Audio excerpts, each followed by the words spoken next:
ആശ്വാസം നേടാം. ഹൃത്തിനുള്ളിൽ ജീവൻ നൽകും വചനം, തിരുവചനം. സ്നേഹമുള്ളവരെ, വിശുദ്ധ മർക്കോസിൻ്റെ സുവിശേഷത്തിൽ 6-ാം അധ്യായം 34-ാമത്തെ തിരുവചനം നമ്മുടെ ഒരു വിചിന്തനത്തിനായിട്ട് നമ്മൾ ഇന്നെടുക്കുകയാണ്. 6:34 ഇങ്ങനെയാണ്: അവൻ കരയ്ക്കിറങ്ങിയപ്പോൾ വലിയ ഒരു ജനക്കൂട്ടത്തെ കണ്ട് അവരോട് അവന് അനുകമ്പ തോന്നി.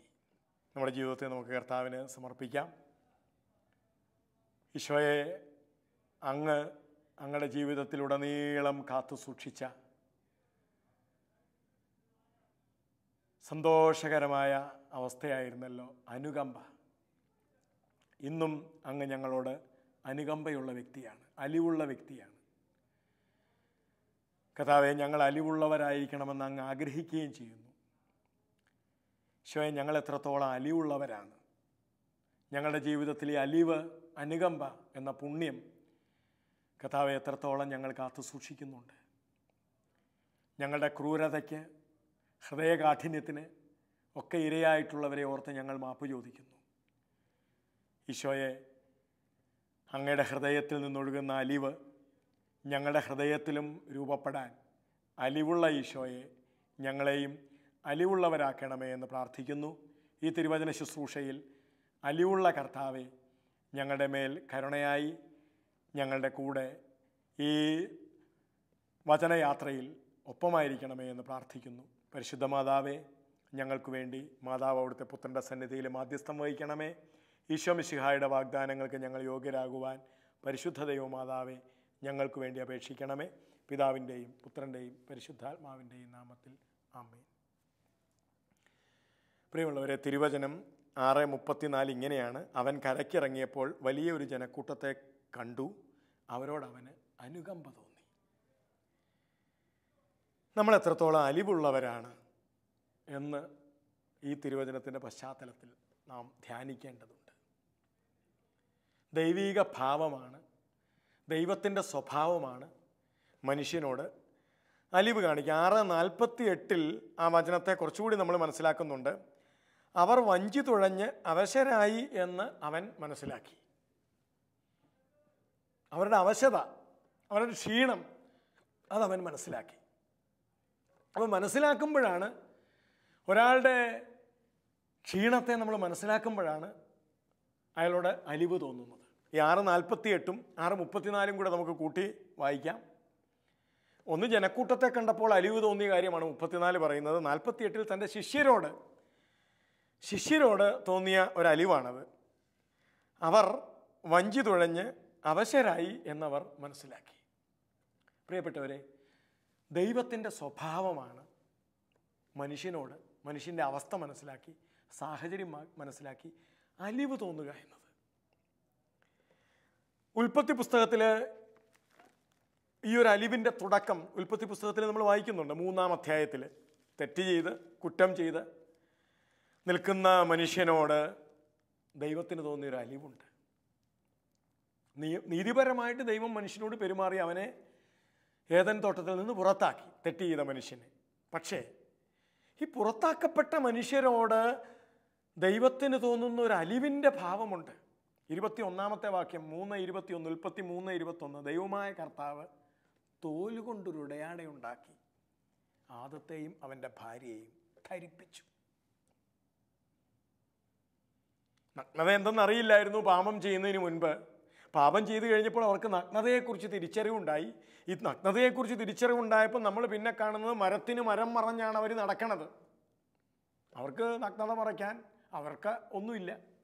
പിന്നെ ആകപ്പാടെ ചെയ്യാവുന്ന എന്താ? തന്നെ മറച്ചു പിടിക്കുക, തൻ്റെ നഗ്നത മറച്ചു പിടിക്കുക. അവിടെയാണ് മരത്തിന് മറഞ്ഞു നിന്ന് ഹൗവ ആദത്തിൻ്റെ നോട്ടത്തിൽ നിന്ന് രക്ഷപ്പെടുന്നത്. ആദം മരത്തിന് മറ നിന്ന് തൻ്റെ നഗ്നത ഹൗവ കാണാതിരിക്കാൻ നടത്തുന്ന വലിയ പ്രയത്നം. ഇവിടെയാണ് ദൈവത്തിന് അവരോട് അനുകമ്പ തോന്നി. കാര്യം അവർ പാപികളാണ്, തെറ്റ് ചെയ്തവരാണ്. പക്ഷേ അനുകമ്പ തോന്നുന്നുണ്ട് ദൈവത്തിന്. അവസാനം അവരെ ഉടയാട ധരിപ്പിച്ച്, ആദത്തെയും ഹവ്വയെയും ഉടയാട ധരിപ്പിച്ച് യാത്രയാക്കുകയാണ്. ദൈവം എക്കാലത്തും മനുഷ്യനോട് അലിവുള്ളവനാണ്, മനുഷ്യനോട് കരുണയുള്ളവനാണ്. പുറപ്പാട് പുസ്തകത്തിൽ നമ്മൾ വായിക്കുമ്പം ഇസ്രായേൽക്കാർ ചെന്നുപെട്ടതാണ്, ഈജിപ്തുകാരുടെ അടിമത്തത്തിൽ ചെന്നുപെട്ടതാണ്, അവരുടെ ആർത്തി കൊണ്ടും ഒക്കെ ചെന്നുപെട്ടതാണ്. അവസാനം അവിടെ ചെന്ന് ഈജിപ്തുകാരവരെ കൊല്ലാക്കൊല ചെയ്യുന്ന ചരിത്രമൊക്കെ നമ്മൾ വായിക്കുന്നുണ്ട്. അവസാനം ഇതുങ്ങൾ മടുത്തു. പ്രിയപ്പെട്ടവരെ, മടുത്ത മനുഷ്യരോട് അനുകമ്പ തോന്നുന്ന ഒരു ദൈവത്തെയാണ് പുറപ്പാട് പുസ്തകം 3-ാം അധ്യായത്തിൻ്റെ 7-ാമത്തെ വാക്യം അവതരിപ്പിക്കുന്നത്. കർത്താവ് വീണ്ടും അരുളി ചെയ്തു, ഈജിപ്തിലുള്ള എൻ്റെ ജനത്തിൻ്റെ ക്ലേശങ്ങൾ ഞാൻ കണ്ടു. നേരത്തെ വായിച്ചില്ലേ, അവർ വഞ്ചി തുഴഞ്ഞ് അവശരായി എന്ന് ഈശോ മനസ്സിലാക്കി, അവരുടെ അവശത ഈശോ മനസ്സിലാക്കി എന്ന് പറയുന്നത് പോലെ ഇവിടെ പറഞ്ഞിരിക്കുന്നത് എന്താണ്? എൻ്റെ ജനത്തിൻ്റെ ക്ലേശങ്ങൾ ഞാൻ കണ്ടു. അടുത്തത്, മേൽനോട്ടക്കാരുടെ ക്രൂരത കാരണം അവരിൽ നിന്ന് ഉയരുന്ന രോദനം ഞാൻ കേട്ടു. അവരുടെ കരച്ചിൽ എൻ്റെ കാതുകളിൽ ഞാൻ കേൾക്കണു, അവരുടെ യാതന ഞാൻ കാണുന്നു. ഈശോ തൻ്റെ ശിഷ്യരുടെ അവശത മനസ്സിലാക്കി എന്ന് പറയുന്നത് പോലെ, പ്രിയപ്പെട്ടവരെ, എന്നും ഇത് തിരിച്ചറിയുന്നവനാണ് ദൈവം. മനുഷ്യനോട് അലിവ് തോന്നുന്ന ദൈവത്തെയാണ് തിരുവചനം അവതരിപ്പിക്കുന്നത്. 8-ാമത്തെ സങ്കീർത്തനത്തിൽ നമ്മൾ വായിക്കുന്നത്, നിങ്ങളുടെ കണ്ണീർ കണങ്ങൾ ഞാൻ കുപ്പിയിൽ ശേഖരിച്ചിരിക്കുന്നു, നിങ്ങളുടെ അലച്ചിലുകൾ ഞാൻ എണ്ണിയിട്ടുണ്ട്. ഞാൻ ഇതൊന്നും കാണാത്ത ഒരു ദൈവമല്ല, ഇതൊന്നും മനസ്സിലാക്കാത്ത ദൈവമല്ല. 56-ാമത്തെ സങ്കീർത്തനത്തിൻ്റെ 8-ാമത്തെ തിരുവചനം, അവിടുന്ന് എൻ്റെ അലച്ചിലുകൾ എണ്ണിയിട്ടുണ്ട്, എൻ്റെ അലച്ചിലുകൾ അവിടുന്ന് എണ്ണിയിട്ടുണ്ട്. എൻ്റെ കണ്ണീർ കണങ്ങൾ അത് കാണാതെ പോകുന്ന ദൈവമല്ല അവിടുന്ന്, അതിനോട് അലിവുള്ള ദൈവമാണ്. അപ്പോൾ അതുകൊണ്ട് പ്രിയപ്പെട്ടവരെ, ദൈവം അലിവുള്ളവനാണ്. കർത്താവായ ദൈവം മനുഷ്യനോട്, മനുഷ്യൻ്റെ ജീവിതത്തിലെ പ്രതിസന്ധികളോട് അലിവുള്ള ദൈവത്തെയാണ് തിരുവചനം അവതരിപ്പിക്കുന്നത്. ഇനി ഈ ദൈവത്തിൻ്റെ അലിവിനോട് ചേർന്ന് നമ്മളും അലിവുള്ളവരായിരിക്കണം എന്ന്, അതാണ് ദൈവത്തിൻ്റെ ഭാവം. നമ്മളിൽ ദൈവത്തിൻ്റെ ഭാവം വേണ്ടേ? ദൈവത്തിൻ്റെ ഭാവം അലിവിൻ്റെ ഭാവമാണ്. വിശുദ്ധ ലൂക്കായുടെ സുവിശേഷം 10-ാം അധ്യായത്തിൽ നമ്മൾ ധാരാളം പ്രാവശ്യം വായിച്ചു കേട്ടിട്ടുള്ള തിരുവചന ഭാഗമുണ്ട്. ലൂക്കാ സുവിശേഷം 10-ാം അധ്യായത്തിൽ നമ്മൾ ആരാണ് എൻ്റെ അയൽക്കാരൻ എന്ന ചോദ്യവുമായി ഈശോയുടെ അടുത്ത് ആൾക്കാരെത്തുന്നുണ്ട്. നല്ല സമറിയാക്കാരൻ്റെ ഉപമ ലൂക്കാ സുവിശേഷം 10-ാം അധ്യായത്തിൻ്റെ 25 മുതലുള്ള വാക്യങ്ങൾ വായിക്കുമ്പോൾ അതിൽ 36, 37 വാക്യങ്ങളാണ് വളരെ പ്രധാനപ്പെട്ട വാക്യങ്ങൾ. കവർച്ചക്കാരുടെ കയ്യിൽ അകപ്പെട്ട ആ മനുഷ്യന് ഈ മൂവരിൽ ആരാണ് അയൽക്കാരനായി വർത്തിച്ചത്? അവൻ കവർച്ചക്കാരുടെ കയ്യിൽപ്പെട്ടു, ആരാണ് അവന് അയൽക്കാരനായി വർത്തിച്ചത്? അവനോട് കരുണ കാണിച്ചവൻ എന്ന് ആ നിയമജ്ഞൻ പറഞ്ഞു. അപ്പോൾ എന്താ യേശു പറഞ്ഞത്? നീയും പോയി അതുപോലെ ചെയ്യുക. പ്രിയപ്പെട്ട, ഒരു തിരുവചനത്തിൽ ഒരേ ഒരു പ്രാവശ്യം മാത്രമായിരിക്കും ചിലപ്പോൾ ഇത്ര ശക്തമായിട്ട് കർത്താവ് പറയുന്നൊരു വാക്യം.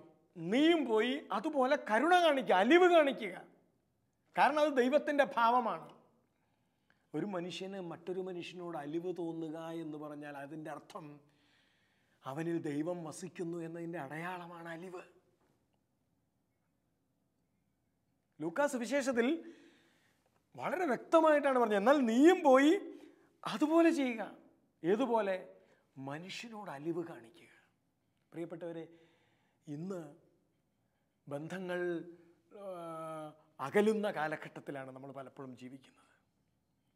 മനുഷ്യൻ വളർന്നു, പക്ഷേ നമുക്കിടയിൽ ക്രൂരത പെരുകുന്ന ഒരു കാലഘട്ടത്തിലാണ് നമ്മൾ എത്തി നിൽക്കുന്നത്.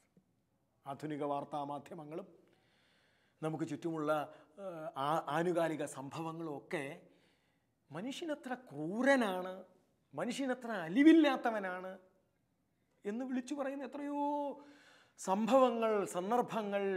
മാതാപിതാക്കൾ പോലും മക്കളോട് കരുണയോടെ പ്രവർത്തിക്കുന്നില്ല എന്ന് വിളിച്ചു പറയുന്ന എത്ര സംഭവങ്ങൾ നമ്മുടെ ചുറ്റും നമ്മൾ കണ്ടുമുട്ടുന്നുണ്ട്. ഭർത്താവിൻ്റെ കാരുണ്യം അനുഭവിക്കാൻ പറ്റാതെ പിടയുന്ന ഭാര്യയുടെ ജീവിതാനുഭവങ്ങൾ നമ്മുടെ മുമ്പിൽ എത്ര എത്തുന്നുണ്ട്. മനുഷ്യനോട് കരുണ പ്രവർത്തിക്കാൻ കഴിയാതെ, മനുഷ്യനെ വെറും തൻ്റെ ഇച്ഛയ്ക്കൊത്ത് പ്രവർത്തിക്കേണ്ട ഉപകരണങ്ങളായി കരുതുന്ന സംസ്കാരം ഇന്ന് എവിടെല്ലാം രൂപപ്പെടുന്നുണ്ട്.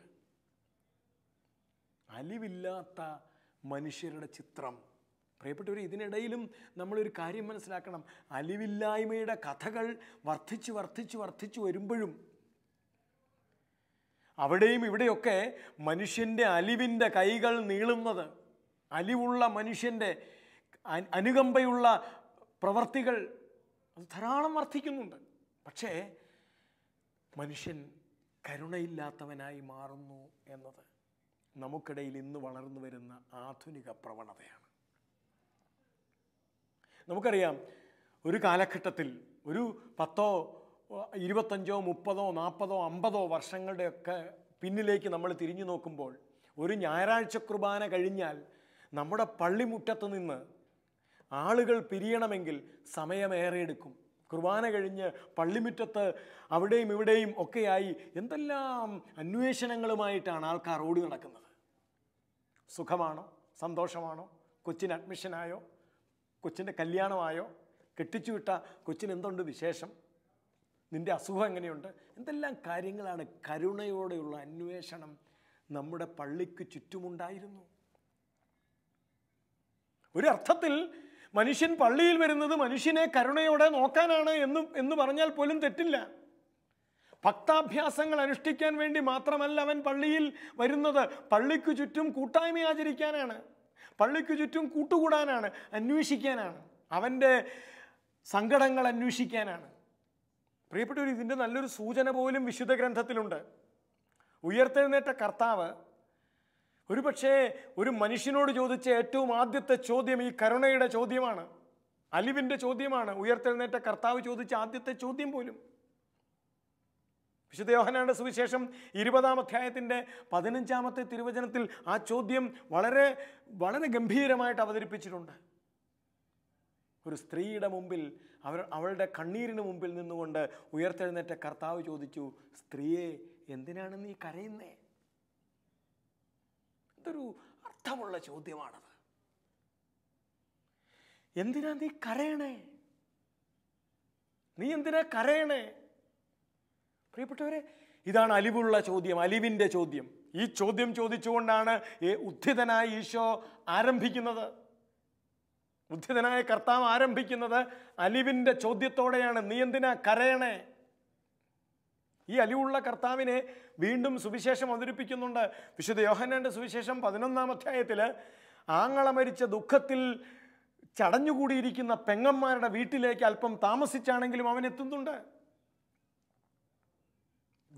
വീടിൻ്റെ വാതിൽപ്പടി എത്തിയതേ ലാസറിൻ്റെ ഒരു പെങ്ങൾ ഓടിച്ചെന്ന് അവളുടെ ചങ്കുപൊട്ടിയുള്ള നിലവിളി അവതരിപ്പിക്കുന്നുണ്ട്. അവളുടെ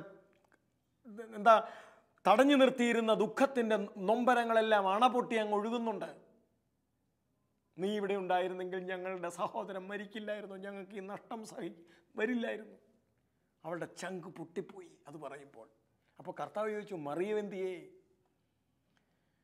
ആരോ പറഞ്ഞു, ഗുരു നിന്നെ വിളിക്കുന്നു. അവളും ചെന്ന് അവളുടെ ചങ്കിൻ്റെ ആ ദുഃഖങ്ങൾ അവൻ്റെ മുമ്പിൽ അങ്ങോട്ട് അണപൊട്ടി ഒഴുകുകയാണ്. നീ ഇവിടെ ഉണ്ടായിരുന്നെങ്കിൽ ഞങ്ങൾക്കിത് സംഭവിക്കില്ലായിരുന്നു. പ്രിയപ്പെട്ടവരെ, തിരുവചനം എഴുതി വച്ചിരിക്കുന്നു, ആ മുറ്റത്ത് നിന്ന് ഈശോ കരഞ്ഞു. അലിവുള്ള കർത്താവ്, അവരുടെ ദുഃഖങ്ങളിൽ ആ മുറ്റത്ത് നിന്ന് ഈശോ കരഞ്ഞു. കൂടെ കരയുന്നതാണ് അലിവ്. സ്വന്തം സഹോദരൻ്റെ ദുഃഖത്തിൽ കൂടെ കരയുന്നതാണ് അലിവ്. സ്വന്തം മക്കളുടെ ദുഃഖങ്ങളിൽ കൂടെ കരയുന്ന മാതാപിതാക്കളാണ് അലിവുള്ള മാതാപിതാക്കൾ. ആശ്വസിപ്പിക്കാൻ നമുക്ക് എളുപ്പമാണ്, കൂടെ കരയാനാണ് പ്രയാസം.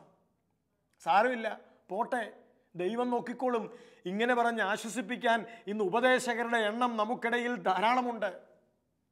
മക്കളുടെ മുമ്പിൽ ചിലപ്പോൾ മാതാപിതാക്കൾ വെറും ഉപദേശകർ മാത്രമായി തരം താഴുന്നു എന്ന് നമ്മുടെ മക്കൾ ഇന്ന്, ആധുനിക തലമുറയിലെ മക്കൾ ഇന്ന് നമ്മുടെ നേരെ വിരൽ ചൂണ്ടി പറഞ്ഞാൽ ചിലപ്പോൾ നമ്മൾ അതിനു മുമ്പിൽ തലകുനിക്കേണ്ടി വരും.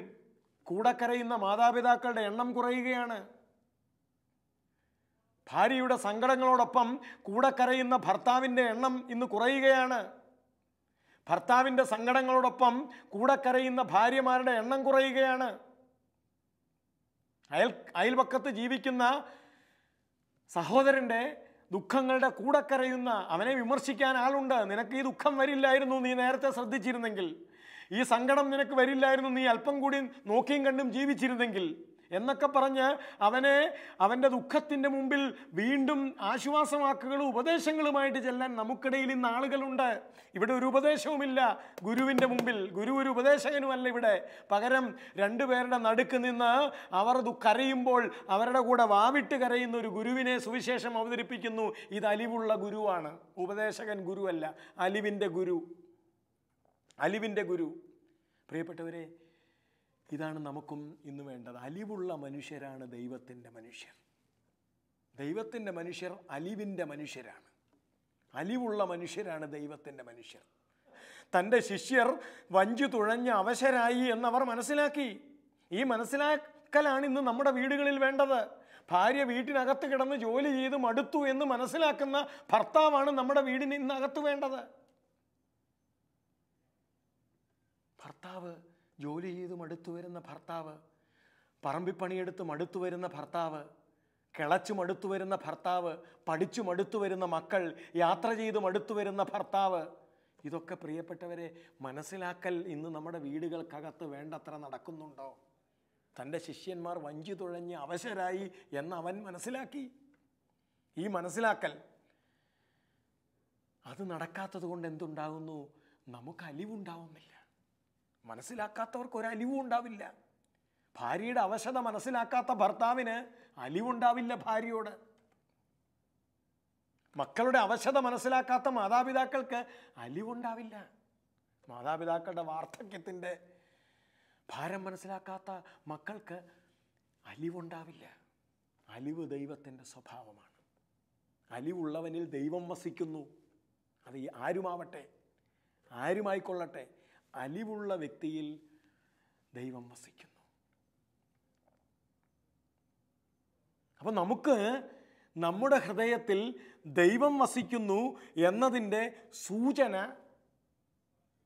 നമുക്കിന്ന് ദൃശ്യമാകുന്നത് ഇത്തരം അലിവിൻ്റെ അടയാളങ്ങളിലൂടെയാണ്. അലിവിൻ്റെ അടയാളങ്ങൾ. ഈ അലിവിൻ്റെ അടയാളങ്ങൾ നമ്മുടെ ആധുനിക സമൂഹത്തിൽ നിന്ന് എങ്ങനെയോ കൈമോശം വന്നു പോയി എന്നത്, സംസ്കാരം വർദ്ധിച്ചപ്പോൾ, വിദ്യാഭ്യാസം വർദ്ധിച്ചപ്പോൾ ഒക്കെ ആവാം ഈ അലിവിൻ്റെ ചില അടയാളങ്ങൾ നഷ്ടപ്പെട്ടു എന്നത്. തൊഴിൽദാതാവിന് തൊഴിലുടമയോട് അലിവ് വേണ്ടേ? തൊഴിൽ ചെയ്യുന്നവന് തൊഴിൽദാതാവിനോട് അലിവ് വേണ്ടേ? അലിവ് വേണ്ടേ? തനിക്ക് വൈകുന്നേരം കൂലി തരുന്ന തൊഴിൽദാതാവിനോട് ഈ തൊഴിലെടുക്കാൻ ചെല്ലുന്നവൻ ഉണ്ടാവേണ്ട അലിവുണ്ട്. അതോ എത്രയും വേഗം ഈ പണി എങ്ങനെയെങ്കിലും തീർത്തിട്ട് പോകാം എന്ന് വിചാരിച്ച് പണിയെടുക്കാൻ ചെല്ലുന്ന ഒരു സംസ്കാരം, ഇത് അലിവില്ലായ്മയുടെ സംസ്കാരമാണ്. പണിയെടുക്കാൻ വരുന്നവനെ കൊണ്ട് എങ്ങനെയെങ്കിലും അധികം പണി ചെയ്യിച്ചിട്ട് അവന് കുറഞ്ഞ കൂലിയും കൊടുത്ത് അവനെ വിടാമെന്നൊരു സംസ്കാരം ഇന്ന് രൂപപ്പെടുന്നുണ്ടെങ്കിൽ അത് തൊഴിൽദാതാവിൻ്റെ അലിവില്ലായ്മയുടെ സംസ്കാരമാണ്. മറ്റത് തൊഴിൽ ചെയ്യുന്നവന് തൊഴിൽ ഉടമയോടുള്ള അലിവില്ലായ്മയുടെ സംസ്കാരമാണ്.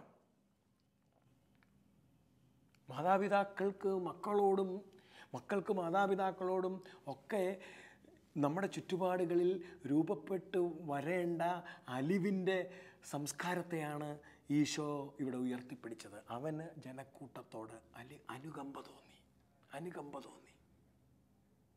അവന് വഞ്ചി തുഴഞ്ഞ അവശരായ ശിഷ്യന്മാരുടെ അവശതയും ശാരീരിക ദൗർബല്യവും ഒക്കെ കണ്ടപ്പോൾ അവന് അലിവ് തോന്നി, അനുകമ്പ തോന്നി. പ്രിയപ്പെട്ടവരെ, ജീവിതത്തിലൊരു മനുഷ്യനോട് തോന്നുന്ന അനുകമ്പയാണ് അവൻ ദൈവമനുഷ്യനാണെന്നുള്ളതിൻ്റെ അടയാളം. വിശുദ്ധ യോഹന്നാന്റെ സുവിശേഷം 21-ാം അധ്യായത്തിൽ അലിവുള്ള കർത്താവിനെ, ഉയർത്തെഴുന്നേറ്റ കർത്താവിൻ്റെ അലിവിൻ്റെ ഭാവത്തെ 21-ാമത്തെ അധ്യായം വീണ്ടും അവതരിപ്പിക്കുന്നുണ്ട്. 21-ാം അധ്യായത്തിൽ നമ്മൾ കാണുന്ന ശിഷ്യന്മാർ വലിയ കാര്യമൊന്നും ചെയ്തിട്ട് മടങ്ങി വരുന്നതല്ല കാണുന്നത്. പത്രോസ് പറഞ്ഞു, ഞാൻ മീൻ പിടിക്കാൻ പോവുകയാണ്. കാത്തിരുന്ന് മടുത്തിട്ടാവാം, നിരാശപ്പെട്ടിട്ടാവാം. ഏതായാലും കർത്താവിനെ കാണാണ്ട് വന്നപ്പോൾ പത്രോസ് പറഞ്ഞു, ഞാൻ മീൻ പിടിക്കാൻ പോവുകയാണ്. 7 പേർ കൈപൊക്കി ഞങ്ങളും വരുന്നു, അല്ല 6 പേർ കൈപൊക്കി ഞങ്ങളും വരുന്നു. അങ്ങനെ അവർ 7 അവരേഴും കൂടി തിബേരിയൂസ് കടലിലേക്ക് പഴയ വലയും വള്ളവും ഒക്കെ എടുത്ത് വീണ്ടും ആരംഭിച്ചു പഴയ ജീവിതം. വീണ്ടും തിരിച്ചുപോയി. അങ്ങനെ പോയി മുങ്ങിത്തപ്പി ഒന്നും കിട്ടാതെ തിരിച്ചു വരുന്ന രംഗമാണ് ഈ വിശുദ്ധ യോഹന്നാന്റെ സുവിശേഷം അവതരിപ്പിക്കുന്നത്. നിരാശരായി തിരിച്ചു വരുന്ന ശിഷ്യന്മാർ, കുറ്റബോധത്തോടെ തിരിച്ചു വരുന്ന ശിഷ്യന്മാർ. പ്രിയപ്പെട്ടവരെ, അങ്ങനെ അതിരാവിലെ തിരിച്ചു വരുമ്പോഴാണ് തീരത്ത് ഒരാളനക്കം. ആരാണത്? ഗുരു. സത്യം പറഞ്ഞാൽ വഴക്ക് പറയാൻ വകുപ്പുണ്ട്, ഉപദേശിക്കാൻ വകുപ്പുണ്ട്, കാർക്കശ്യത്തോടെ 4 വർത്തമാനം പറയാൻ വകുപ്പുണ്ട്. ഇവിടെ നമ്മൾ കാണുന്നത് ശിഷ്യന്മാരെ കാർക്കശ്യത്തോടെ വഴക്ക് പറയുന്ന, പോയിട്ട് കിട്ടിയില്ലടാ എന്നൊന്നും ചോദിച്ച് വഴക്ക് പറയണ ഗുരുവിനെയല്ല കാണുന്നത്, അലിവുള്ള കർത്താവിനെയാണ്. അവൻ അവരോട് ചോദിച്ചു, കുഞ്ഞുങ്ങളെ, നിങ്ങളുടെ പക്കൽ മീൻ വല്ലതും ഉണ്ടോ? വല്ലതും കിട്ടിയോ നിങ്ങൾക്ക്? ഇല്ല, ഞങ്ങൾക്കൊന്നും കിട്ടിയില്ല. പോയി വലത്തുവശത്ത് വലയിറക്ക്.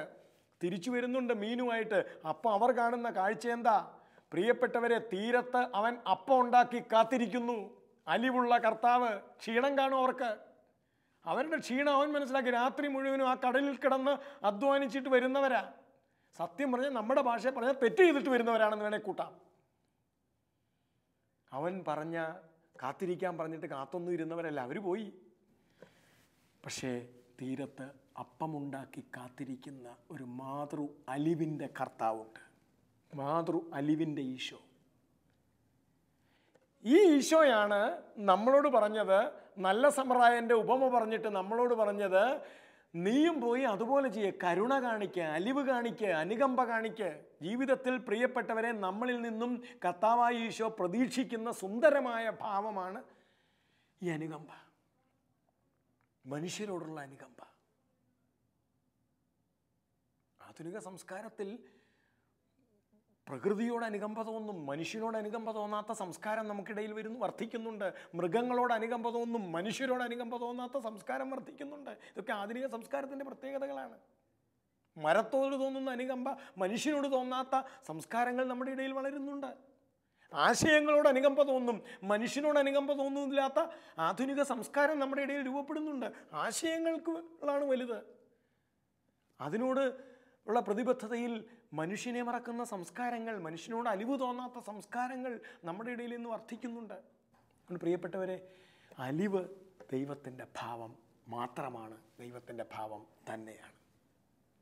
നമ്മുടെ മനസ്സിൽ പതികൊണ്ടൊരു ചിത്രം, ഇടത്തും വലത്തും നിൽക്കുന്ന മർത്തയുടെയും മറിയത്തിൻ്റെയും സങ്കട കണ്ണീരിനോടൊപ്പം നിന്ന് കരയണ കർത്താവിനെ നമ്മുടെ ഉള്ളിൽ പതിക്കണം. എന്നിട്ട് കൂടെ കരയാനുള്ള ശക്തി നമ്മൾ ആർജിക്കണം.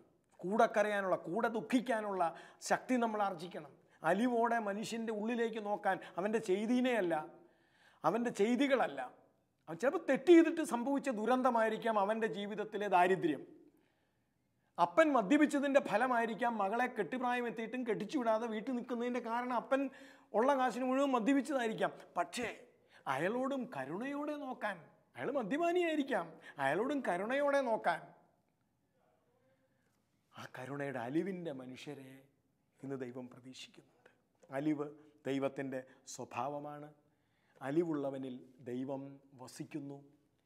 അതുകൊണ്ട് നമുക്ക് പ്രാർത്ഥിക്കാം, കർത്താവെ, ഞങ്ങളെ ഏതു മനുഷ്യനോടും ഞങ്ങൾക്ക് അലിവ് തോന്നാൻ, അവൻ്റെ പ്രവൃത്തികളുടെ പിന്നാമ്പുറം വായിച്ചു നോക്കാതെ ഞങ്ങളുടെ മുമ്പിൽ കാണുന്ന ഏത് മനുഷ്യനോടും, അത് ചെറുതാവട്ടെ വലുതാവട്ടെ, ആരോടും അലിവ് തോന്നാനുള്ള കൃപാവരം ഞങ്ങൾക്ക് തരണമേ എന്ന് നമുക്ക് പ്രാർത്ഥിക്കാം. നമുക്കൊരുമിച്ച് പ്രാർത്ഥിക്കാം. കർത്താവായ ഈശോയെ, അങ്ങയുടെ അലിവുള്ള ഹൃദയം ഞങ്ങൾക്കും തരണമേ. തിബേരിയൂസ് കടലിൽ മുങ്ങി ഒന്നും കിട്ടാതെ വരുന്ന ശിഷ്യന്മാരോട് അലിവ് കാണിച്ച കർത്താവേ, മഗ്ദലയിലെ മേരിയോട് അവളുടെ കരച്ചിലിൻ്റെ കാരണം അന്വേഷിച്ചുകൊണ്ട് നീ എന്തിനാണ് കരയുന്നത് എന്ന അലിവുള്ള ചോദ്യം ചോദിച്ച കർത്താവേ, ഞങ്ങൾക്ക് ഏതു മനുഷ്യനോടും അലിവ് തോന്നാൻ, അലിവ് കാണിക്കാൻ ഞങ്ങളെ അലിവുള്ളവരാക്കണമേ. അലിവുള്ളവരിലാണ് ദൈവം വസിക്കുന്നത് എന്ന തിരിച്ചറിവ് തന്ന് ഞങ്ങളെ അനുഗ്രഹിക്കണമേ. പിതാവിൻ്റെയും പുത്രൻ്റെയും പരിശുദ്ധാത്മാവിൻ്റെയും നാമത്തിൽ ആമേൻ.